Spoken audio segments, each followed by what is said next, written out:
할렐루야. 오늘 말씀 제목이 일곱째 달에 예루살렘에 모인지라. 원래는 이제 3장 전체를 사실 설교 준비를 했어요, 제가. 근데 조금 바꿨습니다. 좀 일도 있고 그래서 바꿨습니다. 그냥 3장 1절 한 절만 읽고 이제 다음 주에 또 나머지 3장에 있는 말씀을 좀 드리려고 합니다. 제가 주보에 살며 생각하며에다가 마음이 시리고 먹먹합니다 라는 글을 썼는데, 지난주 목요일 날 우리 함께 신학교에서 공부했었던 그 동기 목사가 갑자기 세상을 떠났어요. 갑자기 떠난 거예요. 갑자기. 원래 지난주에 우리 감리교 일영연수원에서 우리 일영에 연수원이 있는데 2박 3일 동안 정현 목사 연수교육이 있었어요. 근데 이제 그 마지막 날 수요일 날 아침 7시 15분경에 아침에 이제 식사를 하고 후배 목사와 함께 연수원 운동장을 그냥 가볍게 산책을 한 거죠. 가볍게 산책하다가 갑자기 쓰러졌어요. 갑자기 그냥 쓰러졌어요. 갑자기. 그래서 함께 걷던 후배가 119 불러갖고, 경기도 일영이잖아요. 장흥이 있는 데인데, 송추 있는데, 거기서 이제 은평에 있는 성모병원까지 한 30분 동안 차 안에서 계속 CPR 하면서 갔는데, 약하게나마 동기 카톡이 계속 그냥 올라온 거예요. 제가 캄보디아에 있을 때 맥박이 잠깐 돌아와서. 근데 의사는 이제 보면 알잖아요. 의사들은 이게 이제 일어날 건지 죽을 건지. 가망이 없다고 했지만 그래도 긴급하게 수술에 들어갔습니다. 그때가 한 10시 몇 분 정도가 됐을 때였었는데, 이제 각자 있는 자리에서 우리 최선을 다해서 우리 최 목사를 위해 기도하자 해서 이제 저도 그 있는 자리에서 기도를 했습니다. 근데 결국에는 깨어나지 못하고 4월 18일 날 목요일 날 새벽 1시 15분에 우리 한국 나이로 65년생이니까 60세, 한국 나이 60세, 너무 안타까운 나이에 천국에 갔습니다. 저는 그렇게 생각을 해봤어요. 제가 뭐 지난 주일날에는 예배를 드렸던 거 아닙니까? 지난 주일에는 자기가 설교도 하고 예배도 드린 거고, 그리고 이렇게 정의원 연수교육 갔다 온다고 교인들한테 광고도 했을 거고, 그리고 이제 사모님에게 여보 나 갔다 올게, 그리고 인사하고 이제 연수를 간 거예요. 근데 교회로 못 돌아오고, 근데 가족들 품으로 돌아오지 못했습니다. 내일 월요일 날이 우리 당진에 있는 송산교회에 목회하고 있는 친구가 거기에서 동기 모임이 있다고 해서, 저는 이제 학교 강의가 있기 때문에 월요일 날을 움직이지 못해서 저는 모임에 참석하지 못하는데, 이때 이 친구도 나 그 모임에 가겠다고 카톡에 이렇게 올라왔었는데 뭐 함께 못하는 거죠. 갑자기 남편을 잃은 그 사모님이나 자녀를 보니까 물론 다 컸지만 아들 하나에 딸 둘을 뒀더라고. 그 교회 담임 목사를 잃은 그 교회 교인들 얼마나 황당하겠어요. 지난주에 설교를 하고 갔는데 이번 주는 없는 거 아닙니까? 지난주 화요일까지만 해도 우리들 곁에 있었던 친구였었는데, 지금은 한 줌에 그냥 제가 되어서 낙골당에 모신 사진도 우리 단톡에 올라왔던데, 그냥 항아리에 이렇게 모셔져 있는 사진을 제가 봤습니다. 근데 작년에도 우리 친구 목사가 죽었어요. 작년에도. 그 친구는 이제 베트남에서 선교하던 친구였었는데, 사모님이 학교 선생님이라서 사모님이 일해서 선교비를 보내고 혼자서 이제 베트남에서 사역하고 있던 친구였었는데, 연락이 안 돼갖고 집에 가봤더니, 이제 연락을 했는데 연락이 안 돼서, 연락이 안 된다, 왜 연락이 안 될까? 그래서 집에 이제 아는 사람 통해서 가보았더니 집에서 이제 죽어 있었던 거예요. 그러니까 무슨 타살한 적도 없었고 자살한 적도 없었습니다. 그러니까 갑자기 죽은 거지 뭐. 심정지 와갖고 갑자기. 제가 그 작년에 죽은 친구도 생각나고, 또 지난 목요일 날 죽은 친구도 생각나고, 물론 사람은 다 죽습니다. 사람은 다 죽어요. 나도 언젠가는 그렇게 한 줌의 재가 되어서 병 속에 담겨서 납골 땅에 있는지 어떤지 모르겠지만, 그렇게 생각하면서 이 다윗이 그런 얘기를 했잖아요. 삶과 죽음은 한 걸음 차이라고. 내가 살아있지만 늘 죽음 가까이에 사는 거 아닙니까? 그래서 저는 사는 거를 좀 진지하게 좀 살았으면 좋겠어요. 인생이 일생인데 한 번밖에 사는 게 아닌데. 우리가 욥기 14장 2절에 보니까 그는 꽃과 같이 자라나서 시들며 그림자같이 지나가며 머물지 아니하거늘. 여러분, 인생을 뭐라고 얘기했습니까? 욥이 꽃과 그림자. 꽃이라고 하는 게 멀리서 보면 참 아름답고 예쁘지만 가까이에서 보면은 벌레도 먹은 것도 있고 금방 시들지 않습니까? 그래서 사람들하고 이렇게 이야기를 하다 보면은, 이렇게 얘기를 하다 보면은 아픔이 없는 인생이 하나도 없고 상처가 없는 인생이 하나도 없어요. 상처가 없는 인생이 하나도 없어요. 또 인생을 우리가 그림자라고 이야기를 하는데, 여러분 막대기 하나 이렇게 그림자에다 이렇게 꽂아놔 봐봐요. 그 막대기에 그 그림자가 머물러 있지 않습니다. 이 해가 지나가면 그 그림자 이렇게 지나가게 돼 있어요. 한 곳에 머물러 있지 않고 금방 지나가는 게 인생이다. 그래서 욥은 인생이 시드는 꽃과 같고 머물지 못하고 사라지는 그림자라고 얘기를 하는 거예요. 죽음은 늘 가까이에 있습니다. 한 번밖에 살아가지 않아요. 그래서 정말 진지하게 살아가야 됩니다. 우리가 유한하다는 것을 깨달아야 되잖아요. 그럼 유한하다, 그럼 겸손할 수밖에 없죠. 시작이 있으면 끝이 있습니다. 인생이라는 게. 그래서 여러분, 길이로 자랑하는 게 아닙니다. 나는 100살 넘게 살았어, 90살을 살았어, 이것이 자랑거리가 아니라 하나님께서 우리에게 주신 인생을 얼마만큼 밀도 있게 살아가느냐. 예수님께서는 33년을 살아도 십자가에서 다 이루었다. 이게 정말 밀도 있게 살아간 거, 인생을 완성으로 살아간 거 아닙니까? 언젠가 한 줌의 재로 남는 것이 인간인데, 우리가 사는 동안에 너무 자기 생각만 하지 말고 조금씩 주변도 좀 바라보면서, 그리고 너무 바쁘게 살지 말고 좀 천천히 마음의 여유를 가지고 좀 살아가야 될 것 같아요. 정말 우리가 살기 위해서 얼마나 바쁘게 삽니까? 아침 저녁으로. 세상에 근데 안 바쁜 사람 있습니까? 공동묘지에 가 있는 사람 한번 봐봐요. 다 바쁜 사람들 다 누워 있는 거고. 그 친구가 천안에서 목회를 했는데, 천안에 있는 중립교회라고 거기서 목회를 했는데, 참 그 교인들이 생각할 때 얼마나 지금 황당할까, 그런 생각을 해봤습니다.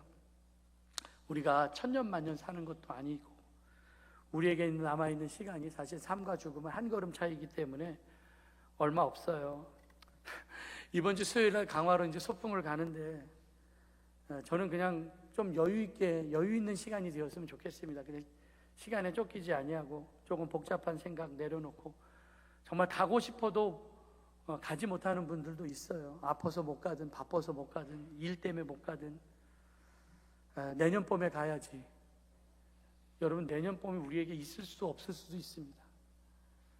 내일 일도 알지 못하는데 내년 봄을 어떻게 기약해? 인생이 그런 건데. 그래서 삶은 길이가 아니라 무게로예요. 무게로 살아야 돼요.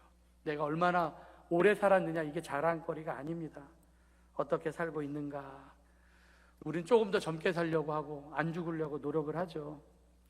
근데 후회 없는 인생을 살려고 노력하며 살아야 된다. 바람과 같이 사라지는 인생의 의미를 좀 우리가 다시 한번 생각해 봤으면 좋겠습니다. 그렇게 먼저 간 친구도 누가 그렇게 빨리 갈 줄 누가 알았겠습니까? 그런데 죽는 순간까지 내 삶이 언제까지 되는지 알 수 있는 사람이 없어요. 그래서 너무 경쟁하면서 살지 않았으면 좋겠고, 너무 그냥 악을 쓰면서 살지 않았으면 좋겠어요. 그렇게 이제 싸우다가 보면은 뒤돌아서면 후회할 때가 많이 있죠. 내가 왜 그때 그랬을까? 내가 왜 그때 내가 그 사람 마음을 아프게 했을까? 돌아서서 후회를 하는데, 사랑하면서 살아도 아까운 시간인데 좋은 마음으로 살아야 되지 않겠습니까? 좋은 마음으로. 오늘 하루가 너무 중요한 거예요. 오늘 하루가. 오늘 성전에 나와서 예배를 드리는 오늘 이 하루가 너무 중요합니다. 믿음으로 사십시오. 웃으며 사십시오. 너무 사람들 마음 아프게 하면서 살지 마십시오. 하나님께서 여러분들의 얼굴에 눈물이 다 사라지게 하고 감사와 기쁨이 넘치게 하기를 주님의 이름으로 간절히 축원합니다. 여러분, 저 지난 주간에 우리가 에스라 2장에 있는 말씀을 봤는데 오늘 에스라 3장 이어서 봅니다. 바벨론에서 강제 노역하며 살았어요. 3차에 걸쳐서 이스라엘 백성들이 포로에서 돌아옵니다.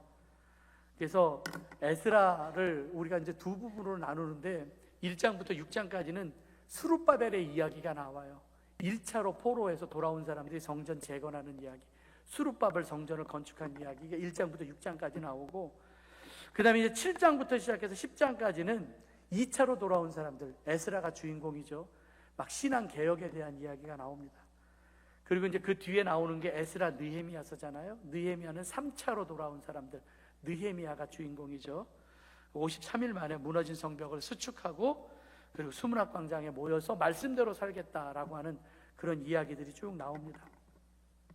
그 이야기들을 쭉 이어서 다시 한번 해볼까 지금 그렇게 생각을 하고 있고, 에스라 3장은 바벨론에서 돌아온 사람들인데 무너진 성전 터에서 다 성전은 무너졌어요. 그 터만 남은 겁니다. 거기에서 번제를 쌓아요. 제단을 쌓아요. 간단하게. 그리고 이제 초막절 절기를 지키는데, 절기를 지켰다라고 하는 건 이스라엘 공동체가 회복되었다라는 이야기죠. 바벨론의 느부갓네살에 의해서 얼마나 잔인했든지 성벽 다 부셔버리고 성전 다 불태워버리고 성전에 있었던 거 다 훔쳐가요. 금으로 된 집기들, 그릇들 다 훔쳐가고요. 그리고 사람도 많이 죽였지만 살아있는 사람들은 또 한 100만 정도, 많게는 200만까지 끌고 갔다는데 다 끌고 갔습니다. 다 끌고 갔어요. 성전이 무너졌다라고 하는 것은 마지막 희망이 사라졌다는 것입니다. 성전이 무너졌어요. 그 무너진 성전터, 버림받았다라고 하는 절망감이 들었을 겁니다. 죽도록 70년에서 강제 노동하면서 살았습니다. 70년을 그렇게 살았는데 여러분, 포로로 사는 게 얼마나 남의 나라에서 힘들었겠습니까? 고단한 하루. 아마 하루를 사는 것이 아침에 일어나서 해가 져서 저녁 때 잘 때까지 아마 이게 천년처럼 느껴졌을 거예요. 얼마나 힘들었든지 천년처럼. 모든 사람에게 하루 24시간 똑같이 주어졌지만 똑같은 시간이 아니에요. 똑같은 시간이. 어떤 사람 고통 가운데 막 중환자실에 누워있는 사람들 한번 생각해 보세요. 아파갖고 힘들어하는 사람들 생각해 보세요. 하루가 얼마나 길게 느껴지겠습니까? 힘든 거 어려운 일 있으면 그 하루가 긴 거예요. 하루가. 물리적인 시간이 24시간으로 똑같을 수 있다 할지라도 실존적인 시간은 다 다르게 느껴집니다. 고통당하는 사람에게는 시간이 멈춘 듯 천년처럼 느껴질 거고, 오늘 예배를 지루하게 드리는 사람들은 이 시간도 천년처럼 느껴질 거고, 근데 말씀이 꿀송이처럼 달아서 이렇게 시간이 이렇게 빨리 지나가나 이런 사람도 있을 거예요. 다 똑같은 시간이 아닙니다. 똑같은 시간이 아니에요. 바벨론을 이제 포로로 잡혀온 유다 백성들, 유다 백성의 정체성을 없애기 위하여서 사람들의 이름조차도 다 바벨론식으로 바꿔버렸습니다. 옛날 우리나라 창씨개명 하듯이 1차 포로 귀환 자 수룹바벨이잖아요. 이름 자체에서 바벨론 냄새가 나지 않습니까? 이름에 바벨이 들어갔잖아. 수룹바벨. 원래 이 이름의 뜻은 바벨론에서 태어난 자 혹은 바벨론의 후손, 이런 이름의 뜻입니다. 원래 이 수룹바벨은요, 다윗 왕가의 후손이에요. 그래서 예수님 족보에도 나와요. 마태복음 1장에 보면은 수룹바벨이라는 이름이 마태복음 1장 12절인가 거기에 보면은 예수님의 족보에도 나오고요. 왕족입니다. 유다의 왕족이에요. 여호야기 그의 할아버지였습니다. 쭉 이렇게 나오는데, 근데 이름이, 이 사람은 왕족, 유다의 왕족이었었는데 이름 자체가 수룹바벨, 바벨론의 후손, 바벨의 후손이라는 뜻을 가지고 있습니다. 이렇게 유다 민족의 정체성을 다 이렇게 없애버리려고 바벨론 사람들이 애를 썼죠. 그러니까 바벨론에 70년 동안 잡혀 있었던 이 시간은 유다 사람들한테는 잃어버린 시간이고 잊혀진 시간입니다. 포로로 끌려간 시간. 제가 지난 주간에 우리 지방 목사님들과 함께 이제 캄보디아 거쳐서 이제 베트남 통해서 이렇게 나왔는데, 캄보디아에 가보면은 동남아시아에서 제일 큰 호수, 세계에서 세 번째로 큰 호수라고 얘기를 하더라고요. 톤레샵이라고 하는 호수를 들어갔다 나왔어요. 사진을 보면은 이제 이렇게 빨갛게 표시된 데가 저게 톤레샵 호수이고, 동쪽으로는 베트남이 있고요. 그리고 이제 서쪽으로 캄보디아 국경선이 이렇게 있죠. 됐습니다. 이 호수가 얼마나 큰지 서울의 4.5배. 그죠? 큰 호수예요. 서울 4개 반이 거기 안에, 그 호수 안에 들어가 있을 정도로 커요. 그러니까 호수가 아니라 수평선이 보이니까, 저기 수평선이 보이니까 바다야, 바다. 제일 긴 길이가 160km라는 거 아니까. 호수가 길이로, 제일 긴 길이로. 제가 2008년도하고 2015년도에도 이 톤레샵 호수를 갔어요. 이번에 아이들하고 갔을 때는 톤레샵 호수는 못 들어갔는데, 일정상. 근데 이번에 처음 안 게, 거기에서 사는 사람들 있잖아요. 그 호수에서, 무리에서 살고 있는, 수상가옥에서 지고 있는 사람들이 캄보디아 사람들이 아니라 베트남 사람이라는 걸 처음으로 알았어요. 캄보디아 땅인데 베트남 사람들. 그러니까 캄보디아하고 베트남은 우리나라하고 일본 사이처럼 별로 안 좋습니다. 그래서 실제적으로 캄보디아 사람들은 베트남 사람들한테 당한 게 많아서 베트남 사람들하고는 결혼도 안 한다고 그러더라고요. 베트남 사람 그러면 캄보디아 사람들은 이를 간대요. 베트남 사람들은 적대국이죠. 그래서 캄보디아 사람들이 이제 베트남에 캄보디아 사람들이 들어와 있는데, 집 짓고 사는데 땅을 못 밟게 해요. 그 베트남 사람들을 호수에만 그냥 살게 합니다. 여러분, 우리가 이제 베트남 전쟁이 있었습니다. 70년대, 60년대부터 있었지만, 북쪽에 있었던 베트콩이라고 얘기하죠. 이제 그 사람들이 남쪽을 쳐들어와서 사이공, 지금 호치민시인데, 그래갖고 남북이 공산화가 돼요. 미국도 가서 전쟁에 도왔고, 우리나라 사람은 얼마나 많이 파병 갔습니까? 파월해서 월남 가서도 많이 싸웠는데, 근데 결국에는 베트남이 공산화가 되고, 지금까지 사실 베트남은 공산주의 국가입니다. 그래서 쌀벌해요. 굉장히 자유로운 것 같고, 여행도 자유로워서, 야, 이게 진짜 공산주의 국가야? 근데 공산주의 국가예요. 마을에 들어가 보면은 쌀벌해요. 쌀벌해. 진짜 공산주의는 살벌합니다. 이때 그 남쪽에 살고 있었던 사람들이, 부유층이나 공무원들, 지식인들이 피난을 가야 될 거 아니야. 그래서 우리나라도 남북전쟁이라서 북쪽에서 피난 온 실향민들이 있는데, 그 사람들이 지금까지 못 돌아가고 있는 거와 똑같은 것처럼, 그때 보트 타고, 보트피플이죠. 보트 타고 피난 나왔던 사람들이 공산화되면서 못 들어간 거예요.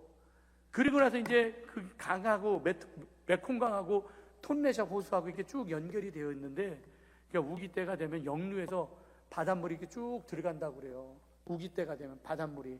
그래서 메콩강 따라서 바다를 그 강물을 타고 톤레샵 호수까지 들어갔는데, 베트남, 캄보디아 사람들이 이 사람들을 배에서 못 내리게 하는 거예요. 너 여기서 살아. 들어오지 마. 그래서 그 사람들은 1975년도부터 시작해갖고 땅을 못 밟고, 거기서 애 낳고 지금 살고 있을 거 아닙니까? 땅을 못 밟고 마을을 이루면서 여기에 한 마을, 여기에 한 마을, 여기에 한 마을, 마을 이루면서 그렇게 이제 거기에서 살고 있습니다. 난민들이죠, 난민들. 제가 거기를 갔을 때 이제 우리를 안내하는 가이드가 이제 거기에 이제 교회도 있어서 제가 이게 사진 찍은 거예요. 교회도 사진 찍고 마을도 사진 찍고 그랬는데, 가이드가 그러더라고요. 거기 들어갈 때 가면은 애들이 이렇게 플라스틱 배를 타고 와갖고, 국어라는 아이들이 이렇게 이제 배를 타고 국어라는 아이들이 있는데, 그러면서 가이드가 이제 라면을 한 몇백 개를 우리들한테 이제 30 몇 명이 갔으니까 2봉지씩, 이만한 봉지씩, 2봉지씩 라면을 나누어 준다고, 자기는 여기 항상 들어갈 때마다 라면을 갖고 들어간다고 얘기를 하더라고요. 그래서 우리들한테도 들어가면은 이제 둘씩 타는 보트를 타고 마을 안으로 들어갔거든요. 저희들이 가면은 아이들이 이렇게 오는 아이들이 있으면은 라면을 두세 개씩, 저도 이제 집사람하고 조그만 배 타고선 둘이 타고선 라면 2봉지 이렇게 들고, 그래서 제가 혹시 몰라갖고 종합 캔디 있잖아요. 이만한 봉투에 든 종합 캔디를 가방 속에 들고 갔어요. 혹시 몰라갖고. 원래는 우리 지방 목사들 하나씩 나눠주려고 그걸 갖고 갔었는데, 네, 그거를 가방 속에 또 들고 가서 라면 2-3개씩 나눠주고 사탕도 한 2-3개씩 이렇게 나눠주고 왔습니다. 그 섬 마을이, 그러니까 그 호수 마을을 투어하고 마치고 이제 돌아오는 길에 제가 안내하는 가이드에게 라면값이 얼마 들었는지는 내가 잘 모르겠지만 내가 그 라면값을 좀 주고 싶다고, 그래서 이제 돈을 주고 그 라면값을 주고 왔는데, 이들이 얼마 후에 난민의 지위를 회복해서 캄보디아 땅에 돌아갈지, 혹은 공산 국가가 안 돼서, 근데 그럴 일은 없을지는 모르겠지만 베트남에 들어갈지 모르는 거예요. 마음이 좀 안 좋았어요. 제가 이번에 그걸 들어가서 그걸 처음 알고서 거기에 있는 사람들이 베트남 사람이라는 걸 알고, 제가 에스라를 읽으면서 바벨론 포로 생활을 하던 사람들이 어쨌든 하나님의 은혜로 기적적으로 돌아온 거 아닙니까? 그래서 제가 그 모습을 보면서 하루빨리 이 사람들이 베트남 땅이든 혹은 캄보디아 땅이든 물 위가 아닌 땅을 밟고 살 수 있게 되기를 기도하는 마음으로 다녀요. 그 사람들 거기 땅을 못 밟게 해요. 못 나가게 해요. 못 나가게. 지난주에 제가 에스라 2장에 가문별로 마을별로 나온 사람들 명단을 좀 이야기를 했습니다. 그래서 에스라 2장은 참 읽기가 힘든 장인데, 스룹바벨과 함께 1차로 돌아온 사람들이 49,897명이에요. 대단한 결심과 헌신을 갖고 돌아왔죠. 1400km인데 바벨론에서 팔레스타인까지 1400km, 4개월에 걸쳐서 걸어서 왔습니다. 그래서 에스라는 이 걸어서 돌아온 이 사람들 이름이 너무 귀해서 그 가문별로 지역별로 돌아온 사람 대표들 명단을 에스라 2장에 이렇게 나와 있고, 오늘 에스라 3장 1절에 보니까 한 절만 읽었는데, 이스라엘 자손이 각자의 성읍에 살았더니 7째 달에 이르러 일제히 예루살렘에 모인지라, 이렇게 나와 있어요. 오늘 말씀 제목도 있는 데죠. 예루살렘에 7째 달에 모였다. 우리나라 양력으로 따지면 이스라엘 사람들의 7째 달은 우리나라 양력으로 9월과 10월입니다. 날짜를 계산해 보니까 이 사람들이 본토에 도착한 게 양력으로 6월 달이에요. 왜냐하면 3개월 후에 7째 달 되었을 때 이들이 모였었기 때문에, 그럼 최소한 양력으로 2월 달쯤에, 우리나라 양력으로 2월 달쯤에 바벨론에 출발해서 4개월 만에 6월 달에 도착해 갖고, 그리고 이제 3개월 후인 7개월, 그러니까 9월 달, 10월 달, 7째 달에 이제 모인 거예요. 이 3개월 동안 그들은 각자의 성읍에 살았습니다.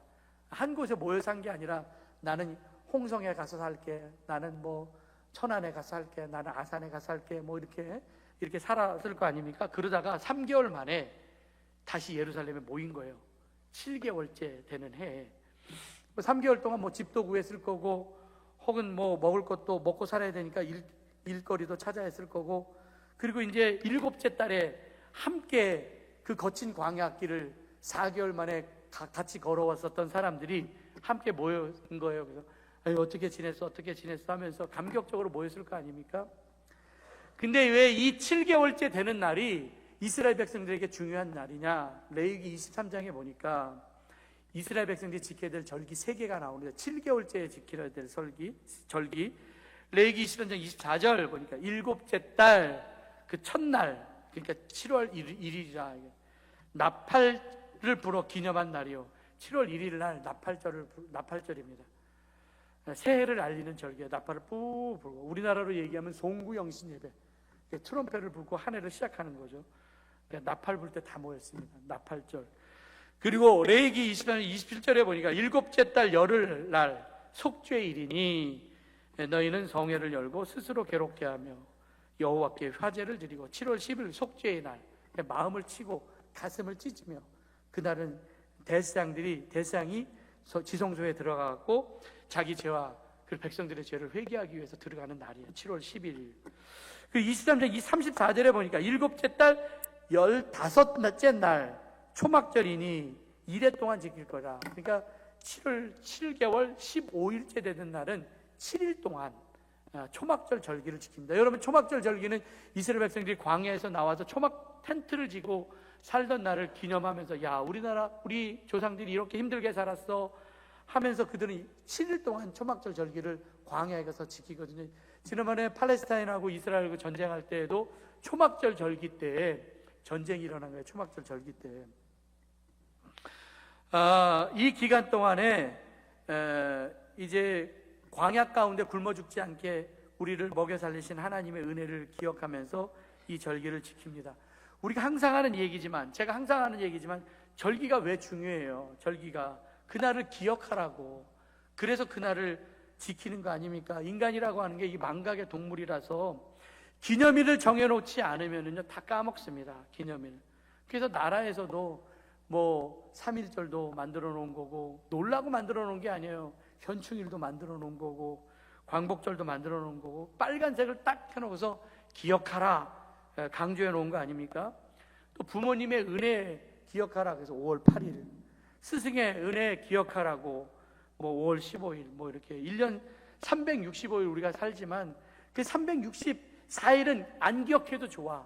그렇지만 그날만은 기억하라고 그렇게 만들어 놓은 거 아닙니까? 특별히 남자들은 결혼기념일 기억해야죠. 결혼기념일. 내가 다음 주에 결혼기념일이 아주 철쭉꽃 피는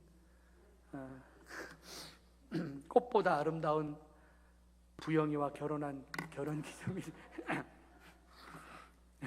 4월 25일 날 제가 결혼기념일인데 32주년 결혼기념일, 32년 됐어요. 그래서 그날 잊어먹으면 안 되는데 하면서 긴장하고 이번 주간에 보내야 될 것 같아요. 이스라엘 백성들도 애굽에서 포로로 살다가 자유를 찾아 나온 날을 기억하기 위해서 유월절도 있는 거고, 약속의 땅에 들어가서 첫 번째 보리 수확한 것을 감사하면서 맥추절 77절도 있는 거고, 그래서 오늘 7개월째 드리는 나팔절도 그렇고 대속제일도 그렇고 초막절도 그렇고 우리가 다음 주 다시 한번 얘기를 하겠지만 그 절기를 지키는 거예요. 그래서 일제히 모였습니다. 모였다는 건 그냥 온전하게 한 사람처럼 모였다라는 거예요. 70년 포로 생활하면서 절기를 제대로 지켰겠습니까? 얼마나 감격스럽겠어요. 본토에 돌아와서, 고향에 돌아와서. 그렇지만 예루살렘 성전은 느부갓네살에 의해서 파괴되었기 때문에 아무것도 남아있지 않냐고 그냥 터만 남아있는 거예요. 터. 그 터에서 제단을 간단하게 쌓고 이 절기를 지킨 겁니다. 서로 볼을 꼬집으면서 7개월 전까지만 해도 우리가 포로 생활했었는데 자기의 볼을 꼬집으면서 남볼을 꼬집으면서 이게 꿈이야 생시야 하면서 모였을 거예요. 우리도 지난 3년간 코로나 때문에 모이지 못하고 유튜브 통해서 예배를 드렸습니다. 코로나라고 하는 바이러스도 힘들었지만 아프니까 힘들었지만 사람을 못 만나게 했어요. 강제적으로 거리 두기를 해서. 교회도 제대로 못 나오고 20%만 나와서 예배 드리고. 여러분, 이미 지나간 시간은 다시 돌아오지 못합니다. 다시 잡을 수 없어요. 그런데 사람과 사람과의 그 만남에 대한 그 기억, 그 추억 아닙니까? 그건 사라지지 않고 머릿속에 다 저장이 돼요. 아픈 기억이든 좋은 기억이든. 사실 여기 원집사 이렇게 앉아있지만 원집사가 지금 쉬운 셋인가 둘 미안 둘인가 그런데 6살 때 우리 교회를 나왔거든. 78년도 6살 때 우리 교회를 나왔는데, 그러니까 뭐 얼마나 많은 기억들이 있습니까? 제가 초등학교 6학년 때 가르치기도 하고 교사로. 그날로 다시 돌아갈 수는 없지만 시간을, 그렇잖아, 다시 돌아갈 수 없지만, 근데 어쨌든 어렸을 때부터 이런 기억들은 사람들 머릿속에 잊지 않고 저장 갖고 사는 거예요. 그래서 여러분들 좋은 기억이든 나쁜 기억이든 다 머릿속에 있습니다. 그러니까 막 살지 마. 그러니까 남한테 그냥 이렇게 해로운 말 하지 말고 살라라는 거예요. 특별히 가까이 있는 사람한테. 예. 한국에 얼마나 많은 교회들이 있습니까? 그런데 우리는 대광교회에서 신앙생활을 하고 있어요. 그러니까 이 사람이 얼마나 귀해. 그 많은 교회에서 있는데도 불구하고 우리가 여기서 함께 교제를 나누면서 예배를 드리니까.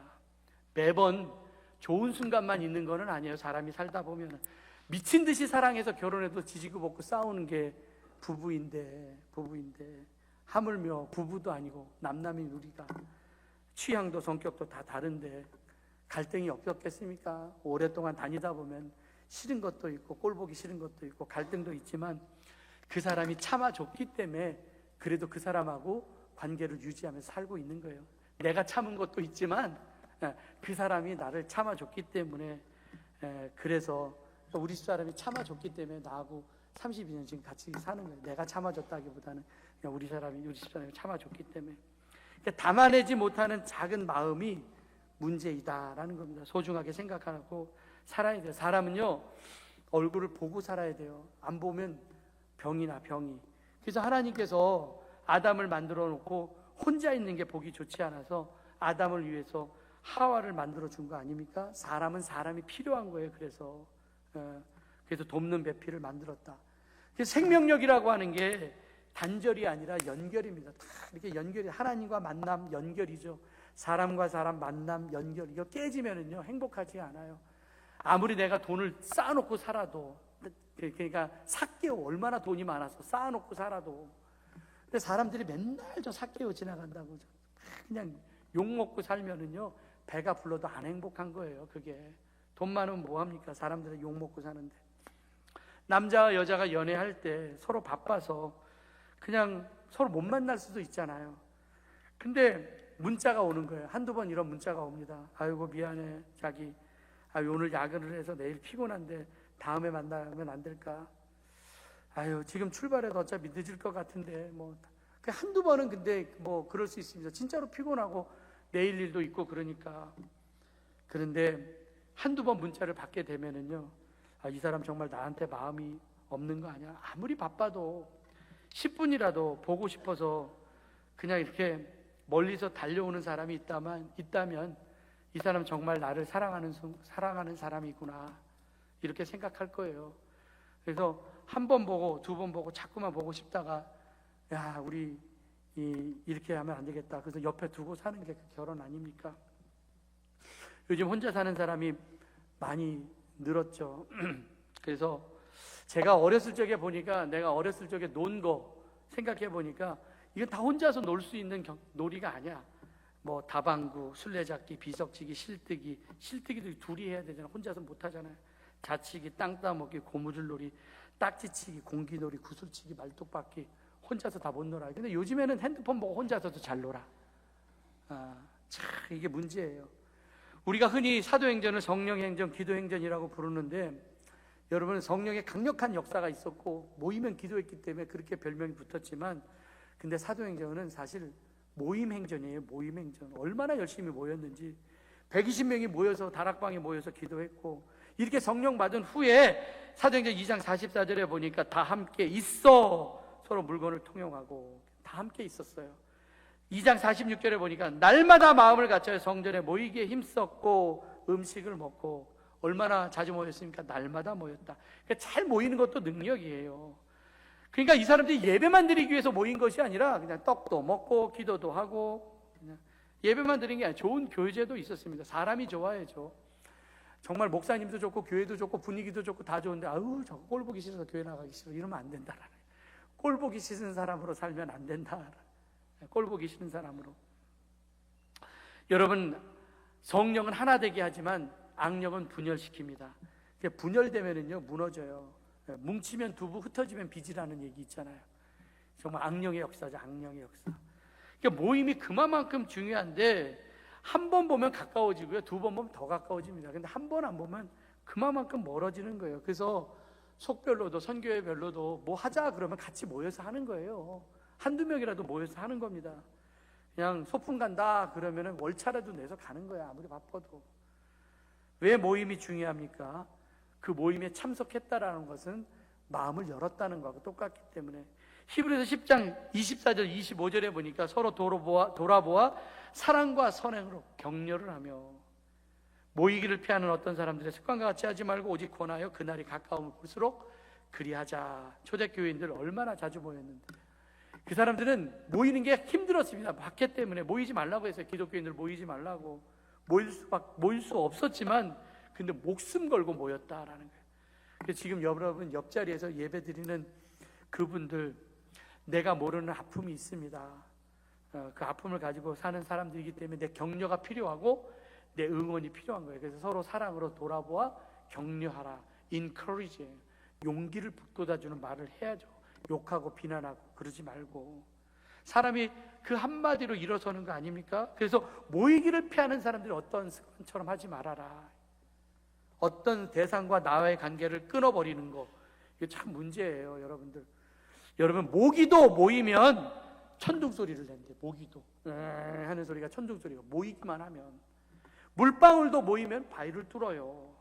마지막 때가 가까울수록 우리 정말 천둥소리를 내야 되고 바위도 뚫을 수 있는 모임이 돼야 되는 거 아닙니까? 시편 133편 1절에 보니까 형제가 연합하여 동거하며 어찌 그리야. 선하고 아름다운 거, 그 얼마나 아름답고 즐거운가. 형제자매가 어울려서 함께 사는 거 정말 아름다운 모습입니다. 부모님들이 자녀를 가리키려고 돈 엄청 쓰죠. 근데 아이들이 친구들하고 놀 시간이 없어. 얼마나 바쁘게 돌아다니는지. 인동초등학교에도 가보면은 차가 와서 대기하고 서 있어. 차가 와서 대기하고 서 있어서 애들 데리고 여기 돌리고 저기 돌리고, 학원에서 학원으로 연결해서 돌리고. 근데 우리 시안이는 맨날 놀이터에서 놀아, 애들하고. 얼마나 보기 좋은지. 그래서 인사를 안녕하세요 그러면 애들이 물어볼 거 아니야. 누구야? 우리 목사님이야.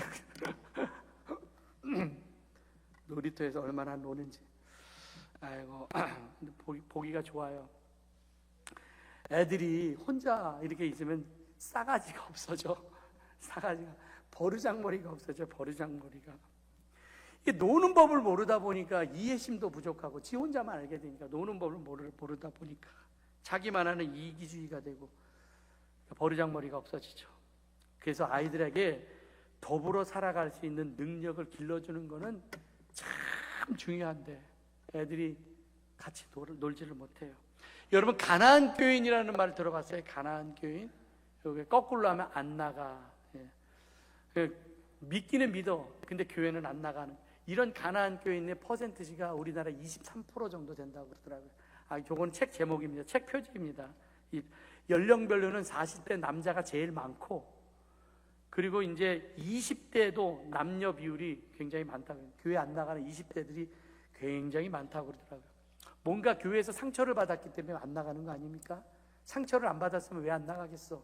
뭔가 교회의 그 부정적인 모습을 봤기 때문에 안 나가는 거예요. 믿음은 갖고 예배는 드리는데 유튜브 갖고 자기가 찾아다니면서 돌아보면서 예배를 드리는 겁니다. 교회가 품어야 될 거고, 그리고 상처를 주면 안 된다. 교회에서 상처를 주면 안 된다.